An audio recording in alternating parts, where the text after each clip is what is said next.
Hello everyone, my name is Karen and it's good to be with you again today. To begin, I'm going to ask you to make a choice. Which of the Popper toys do you think will jump first? The big one or the little one?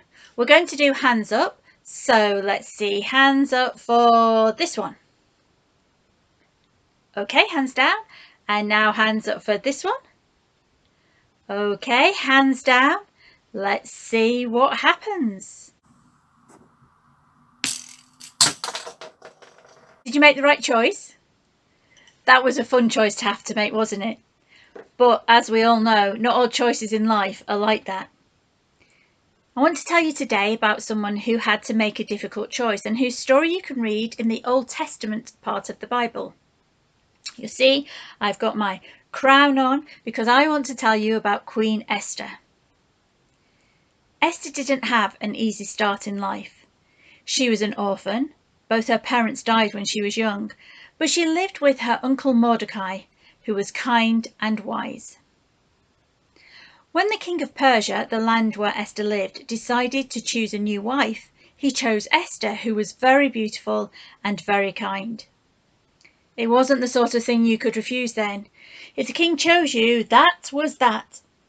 Esther was very nervous about going to live in a fine palace, but her uncle Mordecai knew that she would be able to learn from the palace servants, which is just what happened when she married the king and became queen. Mordecai was allowed to move into the palace too and serve the king, which he did very well because he was loyal and could be trusted. Esther was the king's favourite. But one thing the king didn't know was that she was Jewish, one of God's special people. At that time, the Jewish people were sort of refugees in Persia, and sadly, lots of people there didn't like them because they didn't understand their traditions or their worship. A new chief minister, Haman, was appointed, a nasty character who hated the Jewish people, but who the king liked. Haman made a new law saying that people had to bow down to him when they saw him. Just imagine! And Haman knew that this would be a big problem for the Jews, as they believed they should only bow down before God. Haman was very pleased with himself, and soon enough everyone did bow down to him. Everyone except for Mordecai, who explained that he couldn't bow down to Haman because as a Jew he was not allowed to bow down to anyone except God. Haman became very angry and went to the king. He told the king that there were people, he didn't say who wouldn't obey the law and that would be much better if they were all killed.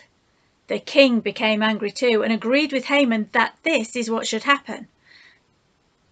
Well, Mordecai found out about this plot and sent a message to Esther saying she should go to the king and beg for mercy. This was a difficult choice to make. In those days, even if you were his wife, you couldn't just go up to the king and ask him for a favour. That was considered not just cheeky, not just rude, but against the law. Queen Esther made her choice. Esther told the Jewish people to pray for 3 days and 3 nights, and she would go and do the same, and then with God's help, she would go before the king. Which she did, and she asked the king to hear her, which he did. And after Esther told him all about who she was, all about her people, and about Haman's plan, the king asked what he could do for her. He wasn't happy that someone was planning to kill his favourite queen, his loyal servant Mordecai, and all their people. The king became very angry, and let's just say that things did not end well for Haman. And even today, Jewish people remember Esther's brave choice during the festival of Purim. I wonder if you have ever had to make a difficult choice. I wonder if you have ever had to be really brave. It says in the Bible that Esther had become queen for such a time as this, which means she was just where she was supposed to be. I think sometimes that each of us are just where we are supposed to be, so that we can make the right choice. For example, we might be in just the right place to choose speaking out if someone else is being mean to someone else. We can choose to smile at someone as we pass them because we never know how much that might mean to that person. We can choose to talk things through with someone we trust, just as Esther talked things through with her uncle Mordecai when we have a difficult decision to make. At the moment, for lots of us, things seem a little different, but we all have something to offer to one another, and maybe each of us is exactly where we are supposed to be for such a time as this. It's up to each of us what choices we make to help the world become a better place.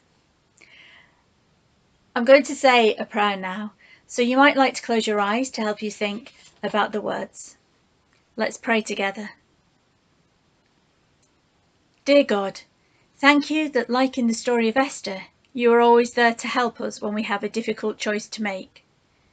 Please give us the courage to make the right choice and to stand up for what is right.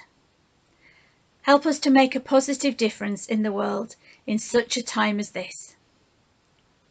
Thank you for listening so well today, and I'm going to leave you to finish off your time of collective worship altogether, but I hope I get to see you again soon. Bye.